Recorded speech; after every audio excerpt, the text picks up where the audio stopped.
Hello all నమస్తే అందరికీ. 'ప్రభాస్ కల్కి' మరో వారంలో అంటే జూన్ 27న ప్రేక్షకుల ముందుకు రానుంది. ఈ క్రమంలోనే ప్రమోషన్స్ చేస్తున్నారు. తాజాగా బుధవారం సాయంత్రం ముంబైలో ప్రీ రిలీజ్ ఈవెంట్ నిర్వహించారు.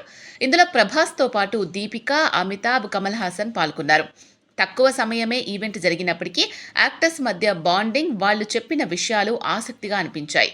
మరీ ముఖ్యంగా దీపిక, ప్రభాస్ ఫుడ్ గురించి చెప్పడం అయితే హైలైట్. దీపికా పదుకొనే ప్రస్తుతం ప్రెగ్నెన్సీతో ఉంది. బేబీ బంప్తోనే ముంబైలో జరిగిన ఈవెంట్కి వచ్చింది. అయితే ప్రభాస్ ఫుడ్ వల్లే తనకిది వచ్చిందని కామెంట్స్ చేసింది. ప్రభాస్ ఇంటి నుంచి వచ్చే భోజనం ఏకంగా క్యాటరింగ్లా ఉంటుందని చెప్పుకొచ్చింది.